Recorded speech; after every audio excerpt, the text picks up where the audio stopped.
Hi hello. അപ്പോൾ നമ്മളൊന്ന് വന്നേക്കുന്നത് എന്ന് വെച്ചാൽ നമ്മളെ പാകിസ്ഥാൻ മൾബറിയിൽ കായ ഉണ്ടായത് നിങ്ങളൊന്ന് കാണിക്കാന്ന് വെച്ചിട്ട് കേട്ടോ.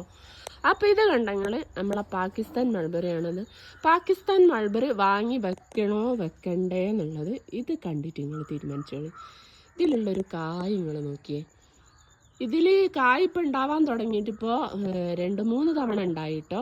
പക്ഷെ ഇത്ര അധികം കായ്കൾ ആദ്യമായിട്ടാണ് ഉണ്ടാവുന്നത്. കണ്ടില്ലേ, നോക്കി ഞങ്ങൾ നിറയെ കായ കേട്ടോ. ഇലനെക്കാണ് കൂടുതൽ കായാണ്. ഞങ്ങൾ തന്നെ കണ്ടോളി. അപ്പോൾ എല്ലാവരുടെ വീട്ടിലൊരു പാകിസ്ഥാൻ മൾബറി വാങ്ങി വെച്ചോളി കേട്ടോ. ഇങ്ങനെ കായ് നമുക്ക് ഇങ്ങനെ കാണാം. കണ്ടോ, മുട്ടിൽ ചെറിയൊരു പ്ലാന്റ് കേട്ടോ. മുട്ടിൽ കായാണ് കണ്ടോ. തെഴുപ്പ് വരുന്നിടത്തിലൊക്കെ കായാണ്.